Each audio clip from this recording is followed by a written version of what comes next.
Let me ask you something kind of uncomfortable. What if the financial advice you've been following your whole life, the stuff your parents told you, the stuff your friends swear by, the stuff that just sounds right, is actually the thing keeping you broke? Not a little wrong, not slightly off, but genuinely, quietly working against you. Because here's what nobody tells you. Some of the most dangerous financial traps out there don't look like traps. They look like wisdom. They sound responsible. They feel safe. And the people who figured out they were wrong, they didn't read some secret book. They didn't go to a fancy school. They just stopped doing the things that look smart on the surface and started doing the things that actually work. So today, we're going to tear apart 5 of the most common financial myths that millions of people treat as gospel and show you exactly why each one is a trapdoor disguised as a staircase. Stay with me, because by the end of this, you're going to look at money completely differently. Hey, what's up? Welcome back to Zaki Invests. If you're new here, I'm Zaki, and this channel is where we break down money, investing, and wealth psychology in a way that actually makes sense.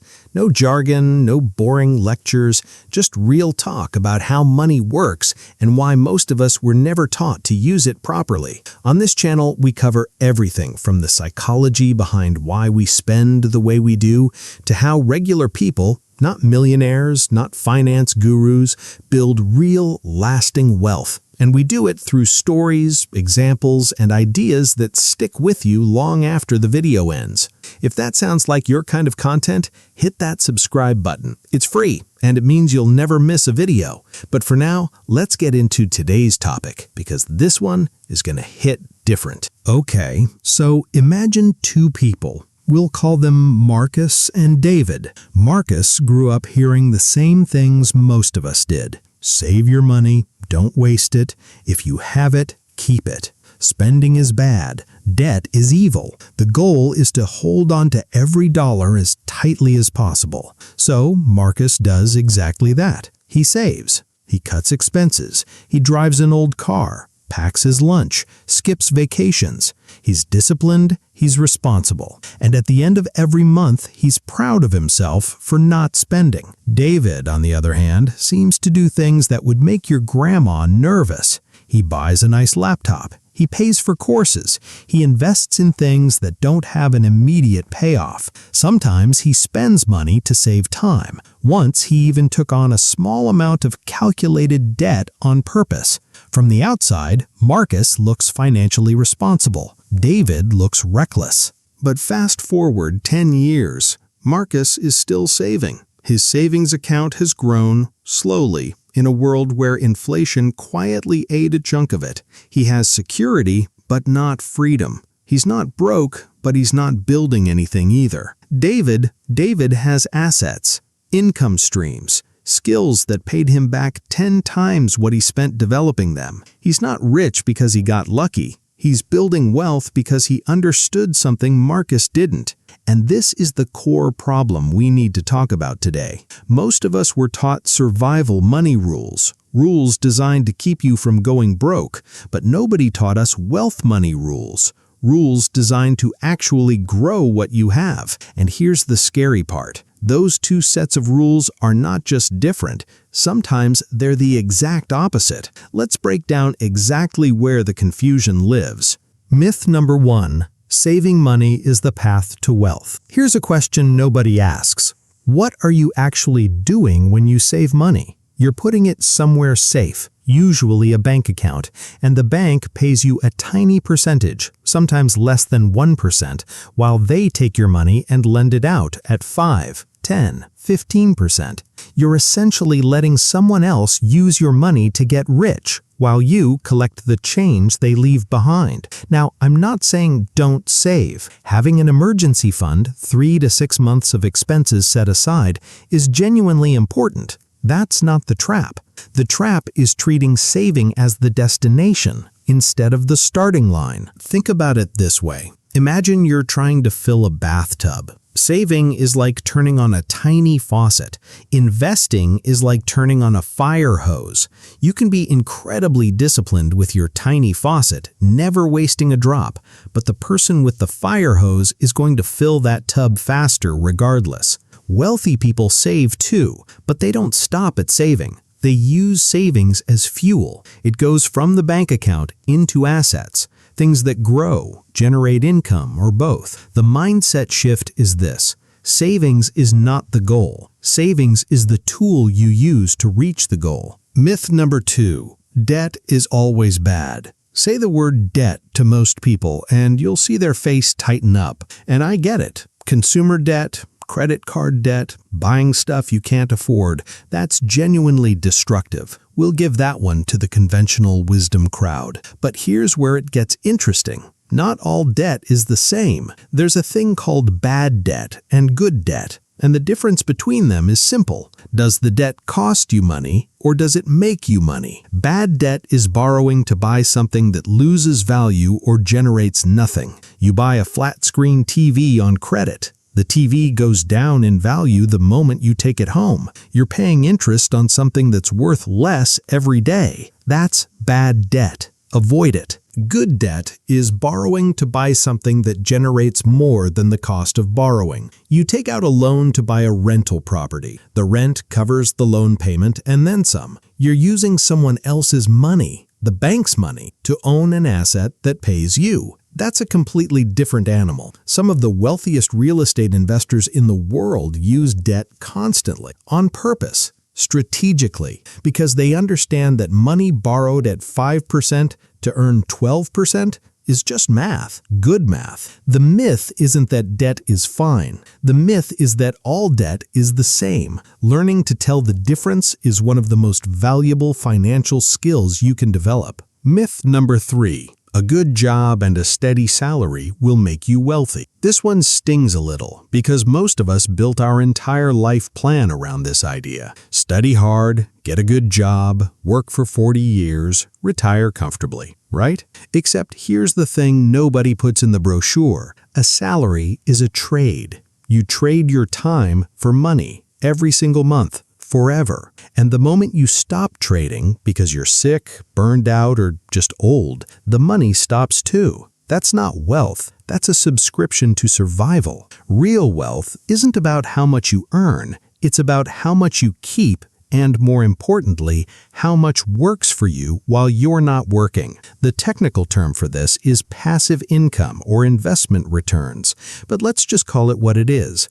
Money that moves even when you're sleeping. Now, a good job is absolutely a useful tool. It can give you the capital you need to start building real assets. But too many people treat the job as the destination when it's really just the engine that gets you to the starting line. Here's the psychological trap. Salary gives you the feeling of financial security. You know exactly how much is coming in. It's predictable. Comfortable. But comfort and security are not the same thing. A salary can disappear overnight. A layoff, a health crisis, a company going under. The only real security is building things that don't depend on a single employer's decision. Myth number 4. Spend less, always. Okay, so this one sounds so obviously correct that questioning it feels almost irresponsible, but stay with me. There are 2 ways to improve your financial situation. You can cut what goes out, or you can grow what comes in. Most people focus obsessively on the first one and barely think about the second. And here's the math problem with that. Cutting expenses has a floor. You can only cut so much before you hit bone. You can't cut your way to $1 million, but your income, theoretically, has no ceiling. More importantly, and this is the psychological insight that changes everything, sometimes spending money is the most financially intelligent thing you can do. You pay for a course that teaches you a skill that earns you more money. That's not an expense. That's an investment with a return. You pay for software that saves you 10 hours a week. If your time is worth anything, that's a net gain. You invest in your health, so you spend less on medical bills later and stay productive longer. These are not luxuries. These are strategies. The rich don't think in terms of spend less. They think in terms of what is the return on this purchase? That's a fundamentally different question, and it leads to fundamentally different decisions. Frugality is a virtue, but frugality taken too far becomes fear, and fear-based financial decisions almost always limit you more than they protect you. Myth number 5. The stock market is gambling. This one might be the most expensive myth on this list. A lot of people, especially people who didn't grow up around investing, see the stock market and think, that's for gamblers. It goes up and down, you can lose everything, it's a rich person's casino. And honestly, that perception is not completely crazy. If you're picking individual stocks based on hype, chasing trends, panic selling when prices drop, yeah, that's pretty close to gambling. But that's not investing. That's just reacting emotionally to numbers on a screen. Real investing isn't about picking winners. It's about buying small pieces of the entire economy and letting time do the heavy lifting. Here's a simple example. Let's say every month you invest a fixed amount in a broad index fund, something that just tracks the overall market. You don't try to be clever. You don't try to time it. You just keep buying month after month, year after year. Historically, and I want to be clear that past results don't guarantee future ones, but historically, broad market index funds have returned somewhere around 7 to 10% per year on average over long periods of time. That's after accounting for all the crashes, the recessions, the scary moments where everyone said the market was done. Gambling is when the house always wins. Long-term index investing is when time always wins, and you're on time's side. The myth here isn't that there's no risk. There is risk. The myth is that avoiding the market is somehow safer, because while your money sits in a savings account losing ground to inflation, the people who stayed invested watched their money compound quietly in the background for decades. So here's the deeper pattern I want you to see. Every single one of these myths has something in common. They all feel safe, they all look responsible, and they all keep you playing defense when the game actually requires some offense. There's a concept in psychology called loss aversion. Research has consistently shown that humans feel the pain of losing something much more intensely than the pleasure of gaining the same thing. In other words, losing $20 feels roughly twice as bad as gaining $20 feels good. And our entire culture of financial advice is basically built on this wiring. Don't lose.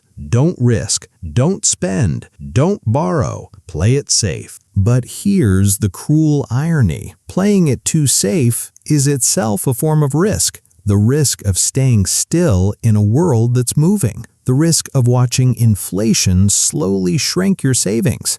The risk of spending 40 years in a job and arriving at retirement with not enough to live comfortably. The wealthy aren't reckless. They're not gamblers. They just learned to be afraid of the right things, like not building assets, like having no income streams, like depending entirely on one paycheck. Shifting from survival rules to wealth rules isn't about being brave or lucky. It's about asking better questions, not how do I keep from losing, but how do I make this grow? Not, is this safe, but what does this return? Hey, quick pause right here. If this video is making you think about money differently, do me a favor and hit the like button. It genuinely helps this channel reach more people who need to hear this stuff. And if you have a friend who's been following some of these myths, send them this video. You might just change the way they think about their financial future. I'll be back in a second with the practical takeaways you can actually use. All right, so what do you actually do with all of this? Here's a simple way to start shifting from survival mode to wealth mode. First, look at your savings and ask, is any of this working for me? If it's just sitting in a checking account doing nothing, start researching simple investment options, index funds, retirement accounts, whatever fits your situation. Even moving a small amount is a start. Second, the next time you're about to spend money on something, especially something that develops a skill or saves you significant time, stop and ask, what's the return on this?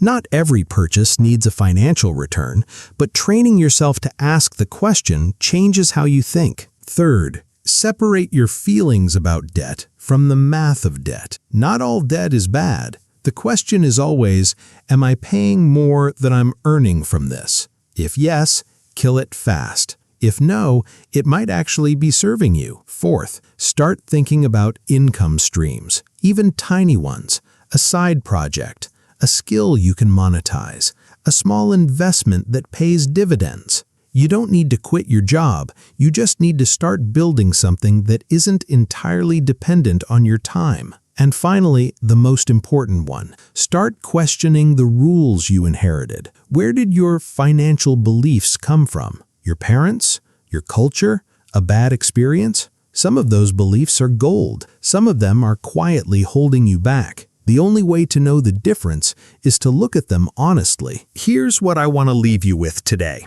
The difference between people who struggle financially their whole lives and people who slowly, steadily build real wealth isn't intelligence. It isn't luck.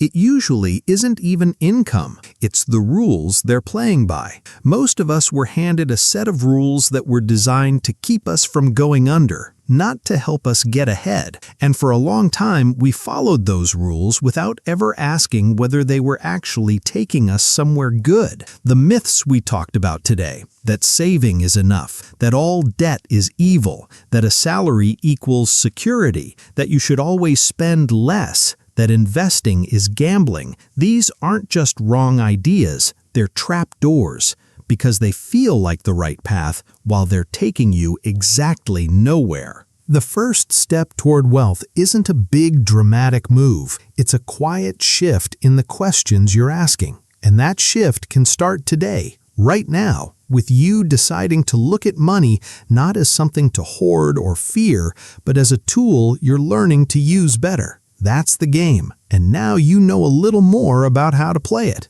If you made it this far, genuinely, thank you. It means a lot. If you found this video useful, please subscribe to Zaki Invests. We put out content every week designed to help you think about money in ways that actually move the needle. Not just feel-good advice, but real frameworks you can use. Hit the bell so you don't miss anything. Drop a comment below telling me which myth surprised you the most. I read every single one. And if you want to keep going, check out the next video right there. We go deep on another money psychology topic that I think you're really going to connect with. I'll see you in the next one. Take care of yourselves and your wallets.